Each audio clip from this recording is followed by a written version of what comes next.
Now, in terms of PVS, how do you do that? You try to show that person that what he has is not a sickness, is not a disease, he's not the result of a psychotic experience, you know, that has now got him out and made him an aberrant personality in society. That it's simply what he's suffering from. That alienation is a result of a bunch of contradictions.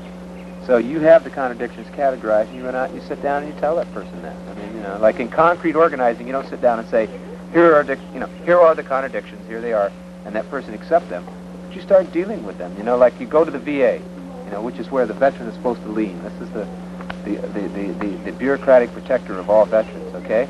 You go to the VA and you say, hey, we got a lot of veterans out here that can't deal with their existence, man. They can't do anything about their existence.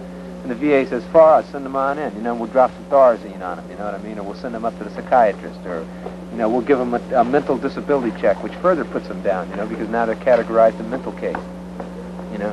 And so they're alienated from their society through another institution. Like they make them wait in lines to get through, which is the same experience that they had in Vietnam, you know.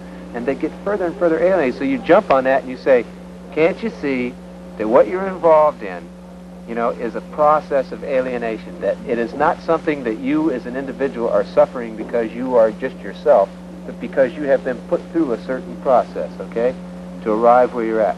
Now, we're telling you that this exact same thing that's happened to you happens to women. It happens to blacks.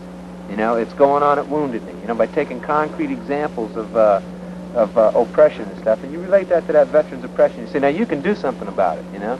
The VA hasn't helped you. You know, the VA isn't going to help you unless they do a couple of reforms. So you have to help yourself.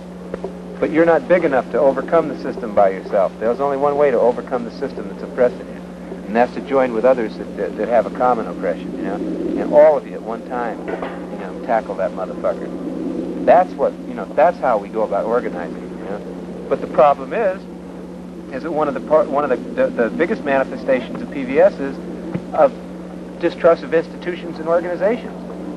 So, like, the veteran has a mistrust of anybody that's coming down the road to organizing because he's already been used, and he doesn't want to get used by a political idea. You know, he doesn't want to get used by some commie organization that's coming down the road that's just going to, you know, stretch him out even further and use him in a couple of demos and then throw him away. You know, he wants a common bond with people, you know, to recognize his oppression and to struggle against that thing in a collective fashion, and you have to be willing to do that. And you got to do it just like George does down here in Santa Cruz, man. You got to get down there and hustle to get the guy his food stamps and his unemployment. And, you know, and if he's having problems around educational things, you don't attack the VA and say, okay, we want more benefits and we're all very angry, and then they give you a 10% increase because the cost of living is going up like faster than your 10% increase ever thought about.